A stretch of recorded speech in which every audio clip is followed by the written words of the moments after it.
ಕೆಲವು ಡೌಟ್ಗಳು ಪದೇ ಪದೇ ರಿಪೀಟ್ ಆಗ್ತಿದೆ. ಒಂದು ಸಣ್ಣ ಮಾಹಿತಿ ಕೊಡ್ತೀನಿ, ಟೈಮ್ ವೇಸ್ಟ್ ಮಾಡೋದು ಬೇಡ. ಈ ಒಂದು ನಂಬರ್ಗಳೇನು ಕಾಣಿಸ್ತಾ ಇದೆ, ಇದನ್ನು ನೀವು ಎಲ್ಲ ನೆಗೆಟಿವ್ ಹೇಳಿಲ್ಲ, ನಾನು ಇದನ್ನು ಉಪಯೋಗಿಸ್ತೀನಿ, ಇದರಿಂದ ನನಗೇನು ಕೆಟ್ಟದಾಗಿಲ್ಲ ಅಂತ ಕೆಲವರು ಮೆಸೇಜ್ ಮಾಡಿದ್ದೀರ. ಮೊದಲನೇದಾಗಿ ನಂಬರ್ ಉಪಯೋಗಿಸೋದ್ರಿಂದ ಒಳ್ಳೆಯದಾಗುತ್ತೆ ಕೆಟ್ಟದಾಗುತ್ತೆ ಅಂತಲ್ಲ. ಈ ನಂಬರ್ಸ್ ಇದ್ದಾಗ ನಿಮಗೆ ಸಮಸ್ಯೆ ಕಾಣಿಸುತ್ತೆ ಅಂತ ನಂಬರ್ ನೋಡಿ ಪ್ರಿಡಿಕ್ಷನ್ ಕೊಡ್ತಾರೆ, ಆಯಿತಾ. ಆ ನಂಬರ್ ನೋಡಿ ಆ ನಂಬರಿಂದ ನಿಮಗೆ ಈ ಸಮಸ್ಯೆಗಳೇನಾಗುತ್ತೆ ಅಂತ ಕಂಡುಹಿಡಿಯೋ ಒಂದು ಪದ್ಧತಿ ಬಂದು ಮೊಬೈಲ್ ನ್ಯೂಮರಾಲಜಿ. ಸೊ ಒಳ್ಳೆ ನಂಬರ್ ಯೂಸ್ ಮಾಡ್ತಿದ್ದಂಗೆ ಸಮಸ್ಯೆ ಬದಲಾಗುತ್ತೆ ಅನ್ನೋಕ್ಕಿಂತ ಜಾಸ್ತಿ ನಂಬರ್ ಬದಲಾಯಿಸೋ ಒಂದು ಆಪ್ಷನ್ ಇರೋದರಿಂದ ನೀವು ನಂಬರ್ ಬದಲಾಯಿಸಿ ಅಂತ ಹೇಳಿರ್ತೀವಿ. ಸೊ ಕೆಲವು ವೀಡಿಯೋಗಳು ಮಾಡಿದ್ದೆ, ಆ ವಿಡಿಯೋದಲ್ಲಿ ನಿಮಗೆ ಈ ಇನ್ಫಾರ್ಮೇಷನ್ ಕೊಟ್ಟಿದ್ದೆ. ಇದರ ನೆಕ್ಸ್ಟ್ ವೀಡಿಯೋಸಲ್ಲೇ ನಾನೇನು ಮಾಡಿದ್ದೀನಿ, ಆ 2, 4, 8 ಯಾಕೆ ಉಪಯೋಗಿಸ್ಬಾರ್ದು ಅಂತ ಕೊಟ್ಟಿದ್ದೀನಿ, ಆಯಿತಾ. ಅದನ್ನು ಕೂಡ ಎಕ್ಸ್ಪ್ಲೇನ್ ಮಾಡಿದ್ದೀನಿ, 3 ವೀಡಿಯೋ ಮಾಡಿದ್ದೀನಿ ಈ ರೀತಿ, ಅದನ್ನು ಕೂಡ ಎಕ್ಸ್ಪ್ಲೇನ್ ಮಾಡಿದ್ದೀನಿ. ಈ ಒಂದು ಚಿಕ್ಕ ಚಿಕ್ಕ ವೀಡಿಯೋಸ್ ನೋಡಿದವರು ದಯವಿಟ್ಟು ಆ ವೀಡಿಯೋಸ್ಗಳನ್ನ ಕೂಡ ನೋಡಿ. ಅಲ್ಲಿ 2ನೇ ನಂಬರ್, 4ನೇ ನಂಬರ್ ಮತ್ತು 8ನೇ ನಂಬರು 2, 1, 2, 3, 2, 4, 2, 5 ಈ ರೀತಿ ಕಾಂಬಿನೇಷನ್ಸ್ಗಳ ಜೊತೆ ಬಂದಾಗ ಏನಾಗುತ್ತೆ ಅಂತ ಎಕ್ಸ್ಪ್ಲೇನ್ ಮಾಡಿದ್ದೀನಿ. ಅಲ್ಲಿ ಈ ಫುಲ್ ಕರೆಕ್ಟಾಗಿ ಒಂದು ಪ್ರಾಪರ್ ವೇಯಲ್ಲಿ ಎಕ್ಸ್ಪ್ಲೇನ್ ಮಾಡಿದ್ದೀನಿ. ದಯವಿಟ್ಟು ಆ ವಿಡಿಯೋ ನೋಡಿ. ಏನಕ್ಕೆ ಅಂದರೆ ವೀಡಿಯೋಯಿಂದನೇ ನೀವು ನನಗೆ ಕನೆಕ್ಟ್ ಆಗಿದ್ದು, ಅದಾದಮೇಲೆ ಸರಿ ತಪ್ಪು ಅಂತ ನನ್ನ ಕೇಳಿದ್ರೆ ಅದು ನಾನು ಏನು ಉತ್ತರ ಕೊಡೋಕ್ಕಾಗಲ್ಲ. ಏನಕ್ಕೆ ಆಲ್ರೆಡಿ ನಾನು ವೀಡಿಯೋಸ್ ಮಾಡಿದ್ದೀನಿ. ನಿಮಗೆ ಸರಿ ಅಂತ ಅನ್ನಿಸಿದ್ರೆ ಉಪಯೋಗಿಸಿ, ವೈಯಕ್ತಿಕವಾಗಿ ನಿಮ್ಮ ನಿರ್ಧಾರಗಳದು, ಆಯಿತಾ. ಅದನ್ನು ನೀವು ಉಪಯೋಗಿಸಿ. ಅದನ್ನು ಸಬೂಬ್ ಕೊಡೋಕೆ ನನಗೆ ಇಷ್ಟ ಇಲ್ಲ, ಉಪಯೋಗಿಸ್ಬಾರ್ದು, ಕಾರಣ ಇದೆ, ಉಪಯೋಗಿಸ್ಬಿಡಿ ಅಂತ ಹೇಳಿದ್ದೀನಿ. ತೊಗೊಳ್ಳೋದು ಬಿಡೋದು ನಿಮಗೆ ಬಿಟ್ಟಿದ್ದು. ಮತ್ತು ಎರಡನೇದಾಗಿ ಬಂದು ಈ ರೀತಿ ನಂಬರ್ ಅಂದರೆ ಕಾರ್ನರಲ್ಲಿ ನಂಬರ್ ಕೊಟ್ಟಿದ್ದೀರಲ್ಲ, ಇದು ಏನಕ್ಕೆ ಅಂತ ಕೇಳಿದ್ರಿ. ಅದು ಎಲ್ಲದಕ್ಕೂ ಉತ್ತರ ಕೊಡ್ತಾ ಕೂರಬಾರ್ದು. ಕಾರ್ನರಲ್ಲಿ ನಂಬರ್ ಕೊಟ್ಟಿರೋದು ಏನಕ್ಕೆ ಅಂದರೆ ಆಬ್ವಿಯಸ್ಲಿ ಮೆಸೇಜ್ ಮಾಡಿ ಯಾರು ಎನ್ಕ್ವೈರಿ ಮಾಡ್ತಾರೆ ಅಂತ, ಆಯಿತಾ. ಆ್ಯಂಡ್ ಇನ್ಫಾರ್ಮೇಷನ್ ನಾವೇನು ಮಾಡ್ತಾಯಿದ್ದೀವಿ ಅಂದರೆ, ಸುಮಾರು ಜನ ಈ ಒಂದು ಯೂಟ್ಯೂಬ್ ಪ್ಲ್ಯಾಟ್ಫಾರ್ಮಿಂದನೇ ಅಥವಾ ಫೇಸ್ಬುಕ್ ಪ್ಲ್ಯಾಟ್ಫಾರ್ಮಿಂದನೇ ನಮಗೆ ಬಂದಿದ್ದೀರಾ. ನಾವಲ್ಲಿ ಜೊತೆಯಲ್ಲಿ ಕೆಲವು ಇನ್ಫಾರ್ಮೇಷನ್ಸ್ನ ವಾಪಸ್ ಕೊಟ್ಟಿದ್ದೀವಿ.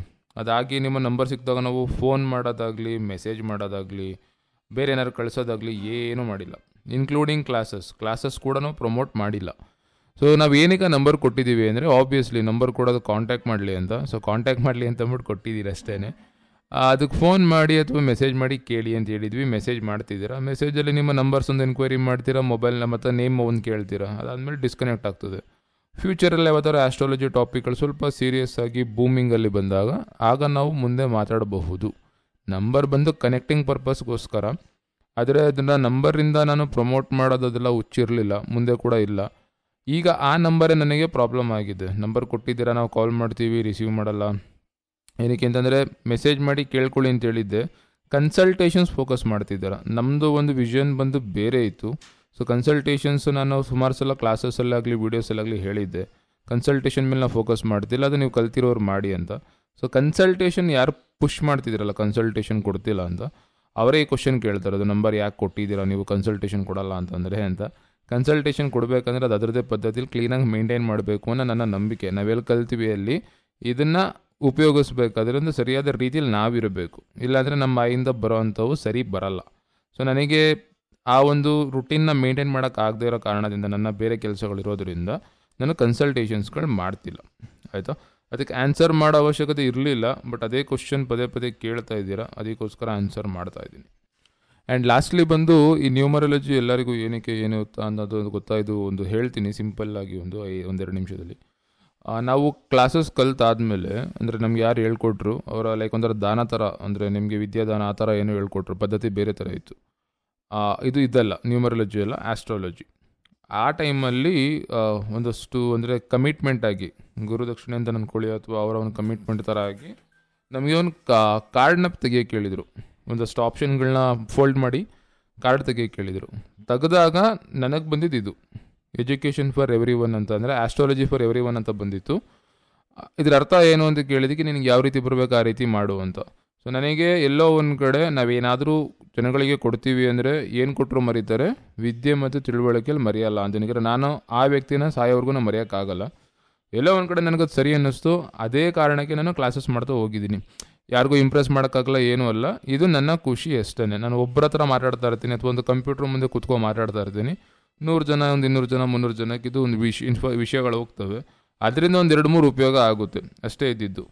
ಕಲಿಸೋದೇ ಏನಕ್ಕೆ ಬಂತು ಅಂತಂದರೆ, ಅದು ತುಂಬ ಪ್ರೆಷರ್ ಹಾಕಿ ಪ್ರಾಬ್ಲಮಲ್ಲಿರುವಂತಹವರು ತುಂಬ ಫೋರ್ಸ್ ಮಾಡಿ ಹೇಳಿ ಕ್ಲಾಸಸ್ ಬೇಕು ಅಂತ ಕೇಳಿ ಸ್ಟಾರ್ಟ್ ಮಾಡಿದ್ದು, ಆಯಿತಾ. ಮೊದಲನೇ ಇಂಟೆನ್ಷನ್ ಈ ರೀತಿ ಇರಲಿಲ್ಲ. ತೀರಾ ಪರ್ಸ್ನಲ್ ಡಿಸಿಷನ್ ಇದು. ಇದು ಉಪಯೋಗ ಕೂಡ ಇಲ್ಲ, ಇದನ್ನು ಉತ್ತರ ಹೇಳಬೇಕು ಅನ್ನೋ ಅವಶ್ಯಕತೆ ಕೂಡ ಇಲ್ಲ. ಆದರೆ ನಾನು ಸ್ಟಾರ್ಟ್ ಮಾಡಿದಾಗ ಆಸ್ಟ್ರಾಲಜಿ ಫಾರ್ ಎವ್ರಿ ಒನ್ ಅಂತಿತ್ತು, ಅದನ್ನು ಎಜುಕೇಷನ್ ಅಂತ ಇಲ್ಲಿ ಹಾಕಿದ್ದೀನಿ. ಜನಗಳಿಗೆ ಅಥವಾ ಪ್ರಪಂಚಕ್ಕೆ ವಿದ್ಯೆ ಅನ್ನೋದು ಹೋಗಬೇಕು ಅನ್ನೋದೊಂದು ಆಸೆ ಇತ್ತು. ಉಲ್ಟಾ ನಾನು ಕಲಿತು ಇವ್ರ ಹತ್ರ ಕನೆಕ್ಟ್ ಮಾಡಿ ಪರಿಚಯ ಮಾಡಿಸಿ ಇನ್ನೂ 100 ಜನಕ್ಕೆ ಅವ್ರು ಹೇಳ್ಕೊಡ್ಲಿ, ಆ ರೀತಿ ನನ್ನ ಆಸೆ ಇತ್ತು. ಅದು ಎಲ್ಲ ಒಂದು ಕಡೆ ಉಲ್ಟಾ ನಮಗೆ ಕೆಲಸ ಕೊಟ್ಟರು ಅವರು. ಸೊ ನಾವು ಅವತ್ತು ಏನೇನು ಎತ್ತಿದ್ವಿ, ಒಬ್ಬೊಬ್ಬರಿಗೆ ಏನೇನು ಸಿಕ್ತು ಜವಾಬ್ದಾರಿ ಥರ, ಅದನ್ನು ನಾವು ಮಾಡ್ಕೊಂಡು ಹೋಗ್ತಾ ಇದ್ವಿ. ಒಂದು ಚಿಕ್ಕ ಗ್ರೂಪಲ್ಲಿ ನಾವು ಕಲ್ತಿದ್ವಿ ತುಂಬ ವರ್ಷ ಹಿಂದೆ. ಅದಾದ ಮೇಲೆ ನನ್ನ ವೈಯಕ್ತಿಕ ಜೀವನದಲ್ಲಿ ಕೆಲಸಗಳು ಸಕ್ಸಸ್ ಆಗಲಿ, ಒಂದು ರೆಸ್ಪೆಕ್ಟ್ ಆಗಲಿ, ಕಮಿಟ್ಮೆಂಟ್ ಆಗಲಿ ಬಂದಾದಮೇಲೆ ಎಲ್ಲ ಒಂದು ಕಡೆ ಡೈವರ್ಟ್ ಆಗಿದೆ. ಪ್ರೀವಿಯಸ್ ಒಂದು 2 ಇಯರ್ಸಿಂದ ಕೆಲವು ನ್ಯೂಮರಾಲಜಿ ವೀಡಿಯೋಸ್ಗಳು ನೋಡಿ ಸ್ವಲ್ಪ ಅಥೆಂಟಿಕ್, ಅಂದರೆ ಸ್ಟ್ರೈಟ್ ಫಾರ್ವರ್ಡ್ ಹೇಳ್ತಾ ಇಲ್ಲ, ಫಿಲ್ಟರ್ ಮಾಡಿ ಹೇಳ್ತಾ ಇದ್ದಾರೆ ಅಂತ ಅನ್ನಿಸ್ತು ಹಿಂದಿ ವೀಡಿಯೋಸ್ಗಳು. ಅದರಿಂದ ನಾನು ಇದನ್ನು ಮಾತಾಡೋಕ್ಕೆ ಸ್ಟಾರ್ಟ್ ಮಾಡಿದ್ದೆ ಅಷ್ಟೇ. ಅದು ಬಿಟ್ಟು ಮುಂದೆ ತುಂಬ ಜನ ಪರಿಚಯ ಆಗ್ತಾರೆ, ಗೊತ್ತಿಲ್ಲದಿರೋರು, ಇನ್ನೂ ಜಾಸ್ತಿ ಜನ ಕಡೆ ಹೋಗುತ್ತೆ ವೀಡಿಯೋಸು. ಸೊ ನಾನು ಎಲ್ಲರಿಗೂ ಕನೆಕ್ಟ್ ಆಗ್ತೀನಿ, ಎಲ್ರಿಗೂ ಸರಿ ಮಾಡ್ತೀವಿ, ಎಲ್ರಿಗೂ ಉದ್ಧಾರ ಮಾಡ್ತೀವಿ, ಅದೆಲ್ಲ ಮಾಡೋಕ್ಕಾಗಲ್ಲ. ಆದರೆ ಎಜುಕೇಷನ್ ಏನಿರುತ್ತೆ ಇದು ಮುಂದೆ ಯಾವುದೋ ವ್ಯಕ್ತಿಗೆ ಹೆಲ್ಪ್ ಆಗುತ್ತೆ. ನಾನು ಅವರು ವೈಯಕ್ತಿಕವಾಗಿ ಅವ್ರ ಜೀವನಕ್ಕೆ ಹೋಗಿ ಸಹಾಯ ಮಾಡಿಲ್ಲ ಅಂದ್ರೂ ಕೂಡ, ಅವ್ರ ಜೊತೆಲಿ ನಿಂತು ಸಹಾಯ ಮಾಡಿಲ್ಲ ಅಂದ್ರೂ ಕೂಡ, ಇದೆಲ್ಲ ಒಂದು ಕಡೆ ಉಪಯೋಗ ಆಗೋ ರೀತಿ ರೆಡಿ ಮಾಡಬೇಕು ಅಂತ ಯೂಟ್ಯೂಬ್ ಸ್ಟಾರ್ಟ್ ಮಾಡಿದ್ದೆ. ಬಟ್ ಅಡೆತಡೆಗಳು ಬರ್ತಾ ಇವೆ, ಬೇರೆ ರೀತಿಯ ಪ್ರಾಬ್ಲಮ್ಸ್ಗಳಿವೆ. ಇಲ್ಲಿ ಇದನ್ನು ಮಾತಾಡಿದ್ರೆ 100 ಜನಕ್ಕೆ ಬೇಜಾರಿದೆ. ಸೊ ಈ ರೀತಿ ಒಂದು ಸಮಸ್ಯೆ ಇರೋಂತಹ ಒಂದು ಕಮ್ಯುನಿಟಿ ಇದು. ಹಾಗಾಗಿ ಏನು ಮಾಡ್ತಾ ಇದ್ದೀನಿ ಅಂದರೆ, ಫಿಲ್ಟರ್ ಮಾಡಿ ಒಂದು ಕೈ ಎಟ್ಗೋ ಒಂದು ರೇಟಲ್ಲಿ ಅಥವಾ ಕೈ ಎಟ್ಗೋ ಒಂದು ಪ್ರೈಸಲ್ಲಿ ನಿಮಗೆ ಕಲಿಸ್ತಾ ಇದ್ದೀನಿ. So that one time investment life time ನಿಮಗೆ ರಿಟರ್ನ್ಸ್ ಬರೋ ಥರ ಏನೋ ಒಂದು ಆಗಲಿ ಅಂತ. ಅದು ಬಿಟ್ಟು ಬೇರೆ ಏನೂ ಇಲ್ಲ ನನಗೆ. ಇದು ನಾನು ಡಿಸೈಡ್ ಮಾಡಿದ್ದಲ್ಲ, ನನಗೆ ಒಂದು ಡೈರೆಕ್ಷನ್ ಅಂತ ಬಂದಾಗ, ಇದು ಕಲಿತು ಏನು ಮಾಡ್ತೀರಾ ಅಂದಾಗ ಆ ಒಂದು ಪೀಚಿಟಿನ ತೆಗೆದ್ವಿ.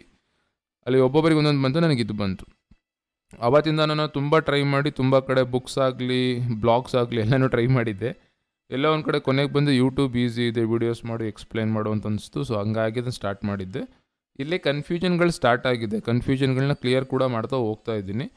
ಬಟ್ ಅವ್ರಿಗೆ ಏನು ಸರಿ ಇದನ್ನು ಮಾಡ್ತಾ ಹೋಗಿದ್ದೀರಾ, ಅದನ್ನು ತಪ್ಪು ಅಂತ ಹೇಳೋಕ್ಕಾಗಲ್ಲ. ನಾನು ಹೇಳಿದೆ, ನೀವು ಹೆಂಗೋ ಅರ್ಥ ಮಾಡ್ಕೊಂಡ್ರಿ. ನಾನು ಕೇಳಿದಾಗ ನಾನು ಅರ್ಥ ಮಾಡ್ಸೋಕೆ ಅರ್ಥ ಮಾಡ್ಕೊಳ್ಳಿ. ಸೊ ಯಾರು ನನ್ನ ವಾಪಸ್ ಕೇಳ್ತಾ ಇದ್ದೀರಾ ಅವರಿಗೆ ನಾನು ಪುನಃ ಅರ್ಥ ಮಾಡಿಸ್ತಾ ಇದ್ದೀನಿ, ಇದು ತಪ್ಪು ಸರಿ ಅಂತ. ಅವ್ರು ಅರ್ಥ ಮಾಡ್ಕೊಳ್ಳಿ, ಇಷ್ಟೇ, ಬೇರೆ ಏನೂ ಬೇಡ. ಇದರಿಂದ ಏನೋ ಒಂದು 4 ಜನಕ್ಕೆ ಉಪಯೋಗ ಆದರೆ ಸಾಕು, ಅಷ್ಟೇ ಇದ್ದಿದ್ದು. ಅಷ್ಟೇ ಒಂದು ಇದರಲ್ಲಿ ವಿಷನಲ್ಲಿ ಹೋಗಲಿ. ಕಲಿಬೇಕು ಅನ್ನೋ ಕಮಿಟ್ಮೆಂಟ್ ಯಾರು ಕೇಳ್ತಿದ್ದೀರಾ ಅವರಿಗೆ ನನ್ನ ಟೈಮ್ನ ಫ್ರೀಯಾಗಿ ಮಾಡಲ್ಲ. ಫಸ್ಟ್ ಫ್ರೀ ಕೊಡ್ತಾ ಇದ್ದೆ, ಈಗ ನನ್ನ ಟೈಮ್ನ ಫ್ರೀಯಾಗಿ ಕೊಡಲ್ಲ. ಅದಕ್ಕೋಸ್ಕರ ಒಂದು ಪ್ರಾಪರ್ ಕ್ಲಾಸ್ ರೀತಿ ಮಾಡೋಣ ಅಂತ ಇನ್ಫಾರ್ಮ್ ಮಾಡಿದ್ದೀನಿ, ಆಯಿತಾ. ಸೊ ಫ್ರೀ ಕ್ಲಾಸಸ್ ಮಾಡ್ತೀನಲ್ಲ, ಆ ಟೈಮಲ್ಲಿ ನಿಮಗೆ ಗೊತ್ತಾಗುತ್ತೆ. ಮತ್ತು 1 to 9 ಕಾಂಬಿನೇಷನ್ಸ್, ಅಂದರೆ 1 to 9 ನಂಬರ್ಸ್ ಬಗ್ಗೆ ಎಕ್ಸ್ಪ್ಲೈನ್ ಮಾಡಿದ ವೀಡಿಯೋಸ್ ಒಂದು ನೋಡಿರಿ. ಅಡ್ವಾನ್ಸ್ ಡಿಸ್ಕಷನ್ಸ್ನ ಮಾಡೋಣ ಗುರುವಾರ.